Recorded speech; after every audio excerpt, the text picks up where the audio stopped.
शुरू करते हैं आज की स्टोरीज़ अल्लाह का बाबरकत नाम लेकर, जो इंतहाई आली रुतबा और बहुत जलीलुल कदर है। सब तारीफ़ें मेरे रब्बुल इज़्ज़त के लिए हैं। सलातो वस्सलामु अलैका या सय्यदी या रसूल अल्लाह सल्लल्लाहु अलैहि वालैहि वसल्लम। स्केरी उर्दू टेल्स के मोअज़्ज़ज़ नाज़रीन को अस्सलामु अलैकुम। आई होप आप सब लोग बिल्कुल ठीक होंगे। और आज की खौफनाक कहानी जो मैं आपके साथ शेयर करना चाहती हूँ, ये खौफनाक कहानी मेरे साथ मेरी काम वाली ने शेयर की। और इससे पहले वो कोट मोमन में रहते थे और कोट मोमन के पुराने जो अंग्रेज़ों के दौर के पुराने जो क्वार्टर होते हैं उनमें वो लोग रहते हैं अभी भी। और उनको वो पुरानी सरकारी ज़मीनें भी मिली हुई हैं जिनमें वो लोग खेती बाड़ी का काम करते हैं और वहीं से वो लोग खाते पीते हैं। वहाँ कोई रेंट वगैरह उनको देना नहीं पड़ता। लेकिन अब अपने बच्चों को पढ़ाने के लिए उनको शहर की तरफ आना पड़ा।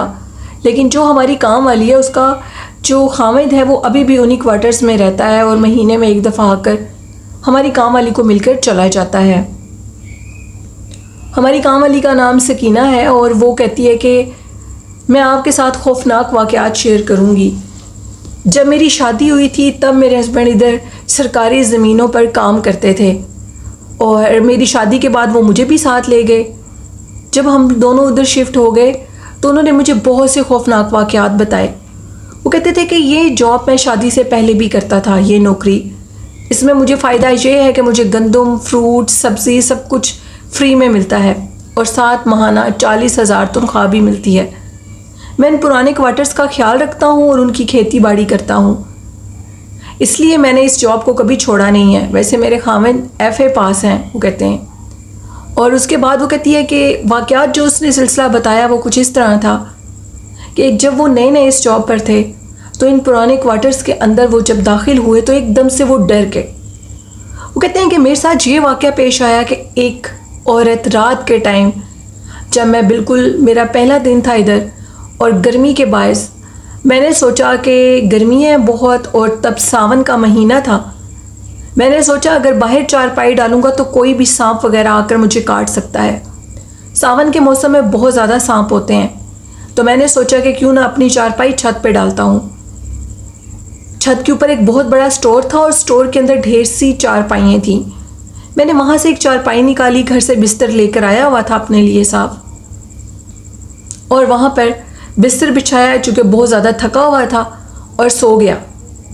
अभी मुझे ये नहीं पता कि मुझे सोए कितनी देर हुई है कि थोड़ी देर के बाद मुझे महसूस हुआ कि मेरी चारपाई पे कुछ हुआ है और कोई आकर बैठा है मेरी चारपाई पर।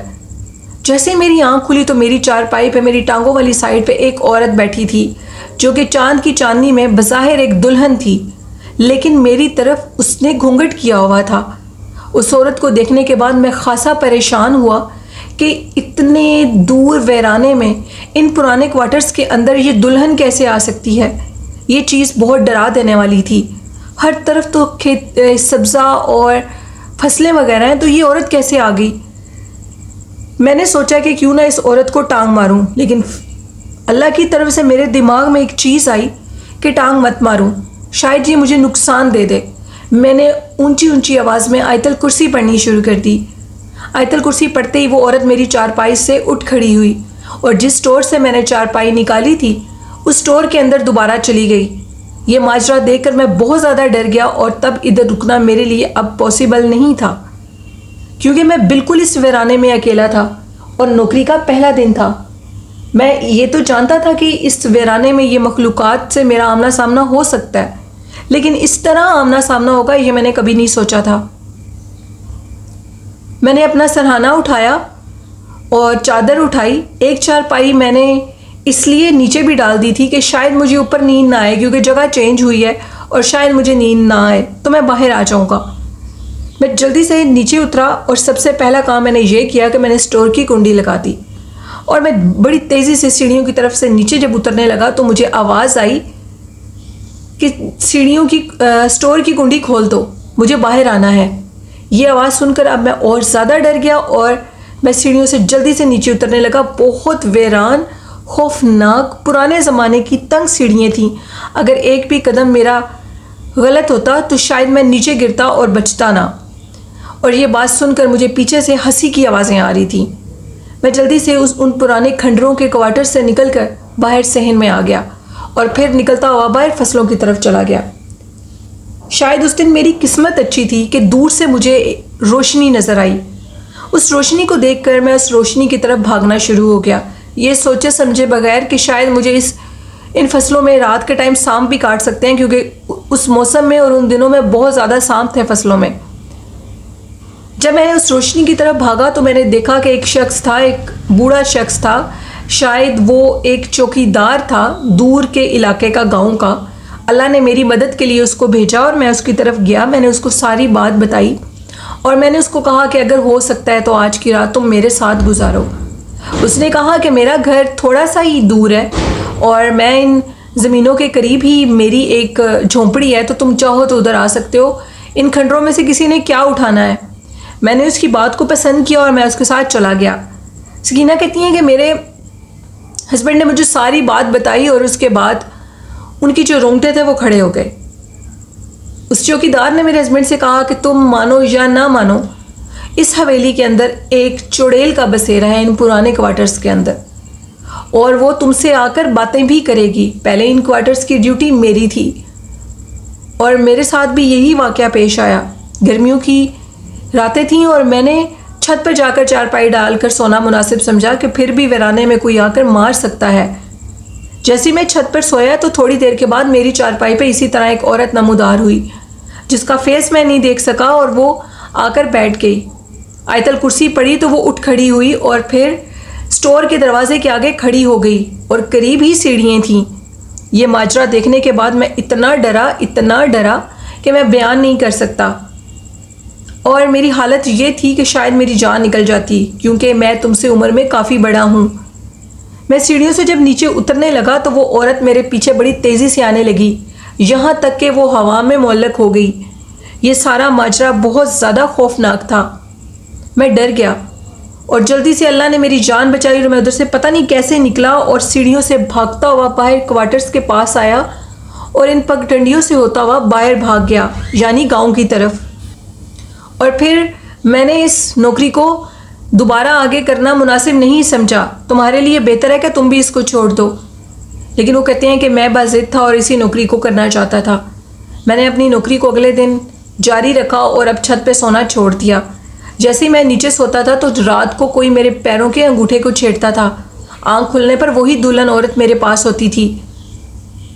मुझे किसी बड़े बुजुर्ग ने कहा था कि एक अंगूठी दम करके हम तुम्हें दे रहे हैं और इस अंगूठी को पहने रखना, और अगर वो तुमसे इजाज़त तलब करे तुम्हारी चारपाई पे बैठने के लिए तो कभी इजाज़त मत देना, चाहे वो जितनी भी खूबसूरत रूप में हो। मैंने ऐसे ही किया। वो रोज़ मुझसे इजाज़त मांगती थी और मैं उसको इजाज़त नहीं देता था, और उसके बाद वो मेरे पास आना छोड़ गई। एक रात अंगूठी मैं उतार कर भूल गया और मुझे अंगूठी मिल नहीं रही थी। खैर मैंने सोचा कि मैं अब ये अंगूठी सुबह को ढूंढूंगा, और मैं सो गया। बाहर सर्दियाँ थीं और बाहर की तरफ एक बरामदा बना था। मैंने उसी बरामदे के अंदर चारपाई डाली, बिस्तर डाला और रज़ाई लेकर सो गया। उस रात वो मेरे सर की तरफ खड़ी थी और मुझे ये कहने लगी कि बाबू मैं तुमसे बात करना चाहती हूँ, मुझसे बात करो, तुम मेरे दोस्त बन जाओ। इन वीरानों में तुम्हें देखकर मुझे बहुत खुशी हासिल हुई है। शायद इन वीरानों की तरफ भी किसी का आना हुआ, मुझे ये नामुमकिन लगता था। तो मेरे दोस्त बन जाओ, मैं तुम्हें हर चीज़ दूंगी जो तुम चाहोगे। मुझे उन अल्लाह वालों ने मना किया था कि उसकी बात का जवाब भी नहीं देना। जो मैं समझ रहा था कि मैं अंगूठी रखकर भूल चुका हूँ, लेकिन वही अंगूठी मेरे सरहाने के नीचे थी, तभी वो मेरे करीब नहीं आ सकी। अगर वो अंगूठी मेरे सरहाने के नीचे ना होती तो मेरे साथ कुछ भी हो सकता था। मैंने उसकी किसी बात का कोई जवाब नहीं दिया। वो दुल्हन हर रात आती और अब मुझसे दूर खड़े होकर बातें करती। मुझे कहती कि मेरी बात का जवाब दो। अगर मैं उसकी एक भी बात का जवाब दे देता तो वो मुझे बहुत ज़्यादा ना तलाफ़ी नुकसान दे सकती थी और मेरी जान भी जा सकती थी। वक्त गुजरने के साथ साथ उसका नज़र आना कम हो गया। मेरी शादी हो गई और फिर तो मेरे साथ आ गई। तो मेरी बीवी सकीना, जिनकी ये कहानी है, सकीना कहती हैं कि मैंने भी उस औरत को देखा। जब बच्चे पैदा हुए तो बच्चे तो इन जगहों पर ऊपर नीचे भागते थे, तो मेरी बेटियाँ थी। मैंने सोचा कि मैं क्यों ना ऊपर जाकर, आज हम लोग ऊपर छत पे सोते हैं, बच्चे हैं साथ। उन पुराने क्वार्टर्स के बाहर दरवाजे नहीं थे। हम लोगों ने छत पे चारपाइयाँ डाली। अब हम एक इंसान से यानी मेरे खामन से अब हम लोग 5 लोगों में बदल चुके। मेरी 3 बेटियाँ और एक बेटा था और 5वीं मैं और छठे मेरे खामन। हम लोग अब छत पे सो गए चारपाइयाँ बिछाकर। तो मैं क्या देखती हूँ कि मेरे सामने एक औरत दुल्हन खड़ी है और वो दुल्हन मुझे कहती है कि तुम्हारा खामन मुझे बहुत पसंद है, मैं कई सालों से इसको देख रही हूँ, मुझे इससे शादी की इजाज़त दे दो, तो मुझे जो कहोगी मैं तुम्हें दूंगी। मैं ये बात सुन के डर गई और उस औरत का चेहरा इतना खौफनाक था। उसकी माथे के अंदर एक आंख थी जो कि पीले कलर की थी, वो अंधेरे में चमक रही थी। उसकी पीली आंख को देखकर मैं खौफजदा हो गई और अपना मुंह कपड़े के अंदर कर लिया, चादर ले ली अपने मुंह के ऊपर। सुबह उठी, अपने खामिद को सारी बात बताई कि वो औरत मुझे ऐसी बात कहती है। मेरे खामिद ने कहा कि तुमने उसकी किसी बात का कोई जवाब नहीं देना और मैं तुम्हें उन अल्लाह वालों के पास ले जाऊंगी, वो तुम्हें भी कोई तावीज़ तम करके देंगे। उन्होंने तावीज़ मुझे और मेरे बच्चों के लिए भी दिया और फिर उसके बाद वो मखलूक हमारे करीब नहीं आ सकी। हाँ, लेकिन मेरे बच्चों के साथ उस चुड़ैल के बच्चे खेलते थे और मेरे छोटी बेटी अक्सर छत के ऊपर अकेली होती थी। उसको हम लोग ढूंढने के लिए जाते थे तो छत के ऊपर होती थी। फिर उसको भी दम वगैरह करवाया तो उन बच्चों ने उसकी जान छोड़ी और फिर वो ऊपर अकेली कभी नहीं गई। ये कहानी थी सकीना की जो कि उन्होंने कोट मोमन से शेयर की। बहुत शुक्रिया सकीना। ये थी आज की खौफनाक कहानी।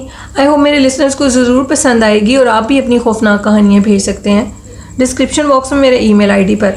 और आखिर मैं कहना चाहूँगी कि हज़ूर नबी करीम सल्लल्लाहु अलैहि वसल्लम पर दुरूद व सलाम पढ़ें, उनसे मोहब्बत करें, वालिदैन जैसी नेमत से प्यार करें। अल्लाह पाक हम सब के वालिदैन को सेहत तंदुरुस्ती वाली लंबी ज़िंदगी अता करें।